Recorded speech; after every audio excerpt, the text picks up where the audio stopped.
Saroj Datta, the former ED at Jet Airways, joins us on the show. Mr. Datta, good to have you. The government is mulling, as you know, FDI in the space. After the dismal state that the sector has been in, do you think this is going to allow or rather attract significant foreign investor into the Indian aircraft space? I personally find it very surprising if there was a significant inflow of funds into the aviation sector, airline sector. Let me not talk of aviation sector, because things like maintenance facilities, training facilities are a different story altogether. But it's running airlines which is the problem. And I'd be very surprised with the results that the industry has demonstrated this year. I mean, the year ended March 12. I don't see any reason why foreign airlines, who are themselves, not all of them doing very well, would want to invest in airlines in India and accept huge losses, particularly because they won't be in management control of the companies. What about PE investors, non-strategic investors? Do you think aviation sector could appeal to them? Because if I look at the market cap of entire aviation sector, it's not even $2 billion. Yeah. No, once again, it's a question I can't definitively answer. But the fact of the matter is that today's 49% is only related to foreign airlines being allowed to invest. So far, independent investors have been permitted to invest, but none of them, to my knowledge, have invested significant sums in the aviation sector. Jet Airways' IPO also had, to my knowledge, and I'm not very certain of these figures, had roughly around 5% investment from foreign entities, FIIs and so on. I don't know what is the story about SpiceJet now, but SpiceJet, the only Ross and company, they had come in. So, but they have also exited now. So no one's shown significant interest in getting into the aviation sector in India, at least the airlines.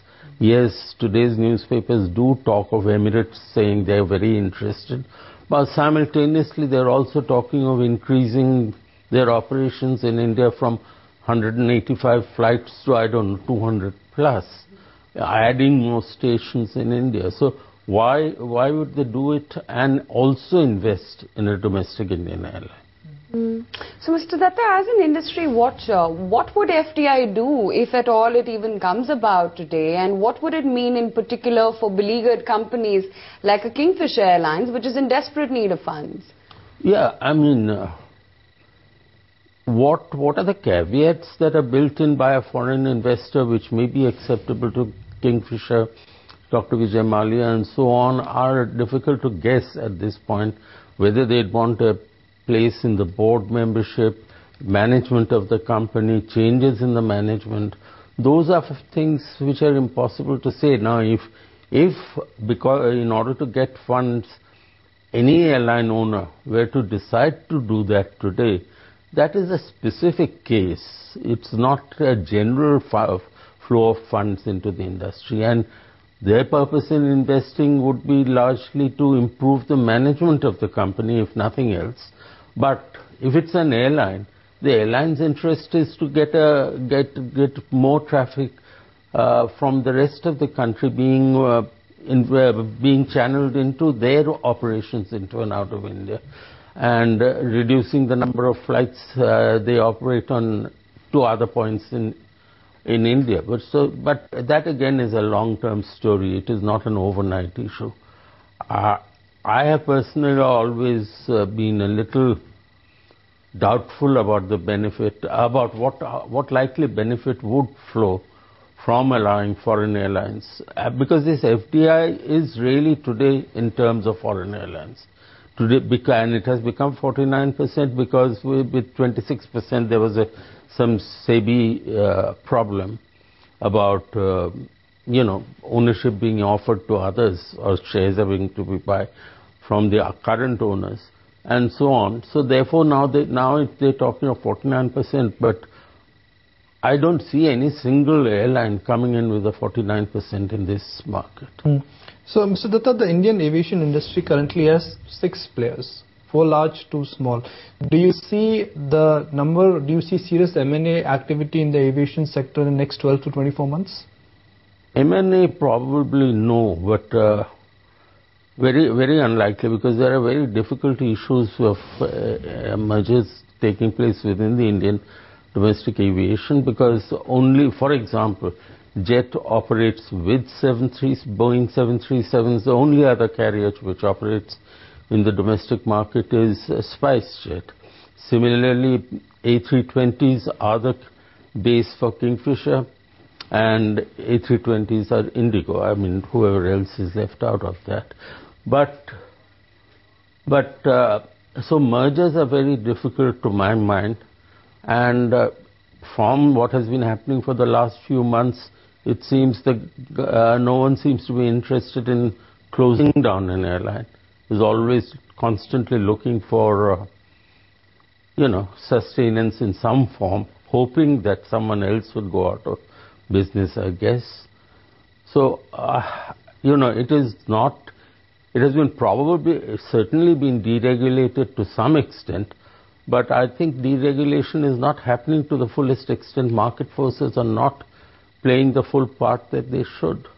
So apart from Kingfisher Airline, to your mind, which other airline really runs the risk of survival?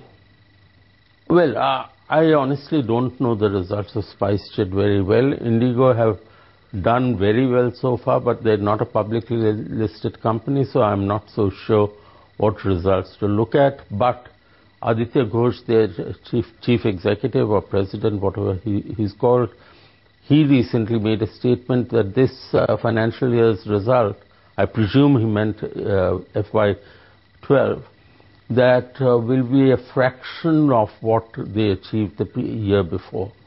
Now, what he exactly meant by that, I don't know, but I would suspect that now that they've started operating on international routes, they're facing much bigger competition on those international routes, though AirAsia is getting out of this Indian market. They will probably have more difficulties, and yields will be affected more than to date. And some of the advantages they've enjoyed so far, I don't know how long that can be continued. They've done extremely well in terms of utilizing their resources, in terms of planning their operations. They've operated very well. Almost anyone who's flown Indigo I've heard talk to has always said they're an extremely good airline, very reliable and so on.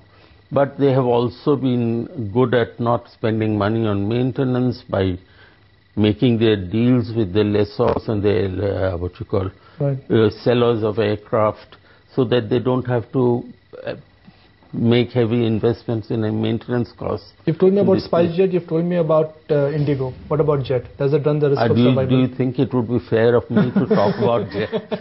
I'm just curious. I hope you'll appreciate my curiosity. No. It won't be fair, and I don't think I should make any guesses about Jet.